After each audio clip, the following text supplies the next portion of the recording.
Revelation chapter 19 10 to 18. 10 to 18. Then I fell down at his feet to worship him. But he said to me, "You must not do that. I am a fellow servant with you and your brothers who hold to the testimony of Jesus. Worship God. For the testimony of Jesus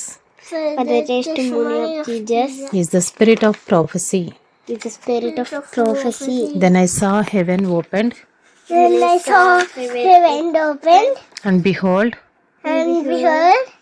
a white horse.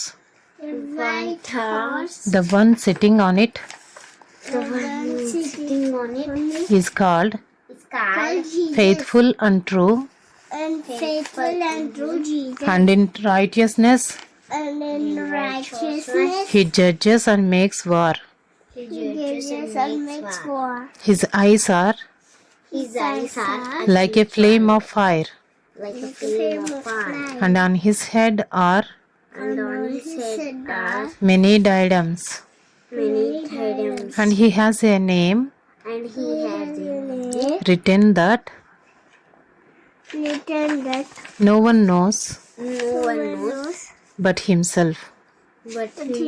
He is clothed in a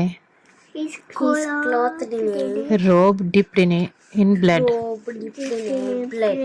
and the name by which he is called is the word of God.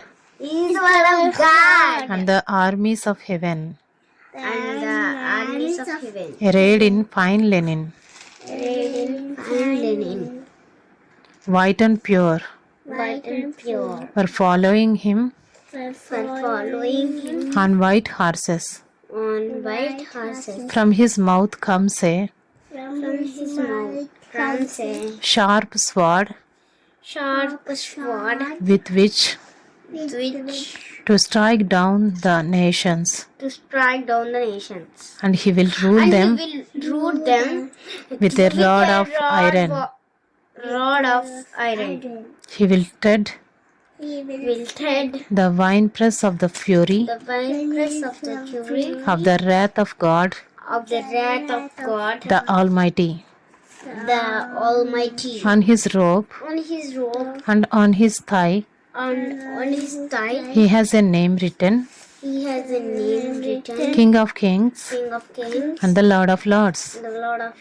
Then I saw an angel standing in the sun, and with a loud voice he called to all the birds that fly directly overhead, "Come, gather for the great supper of God, to eat the flesh of kings, the flesh of captains, the flesh of mighty men, the flesh of horses and their riders, and the flesh of all men, both free and slave, both small and great."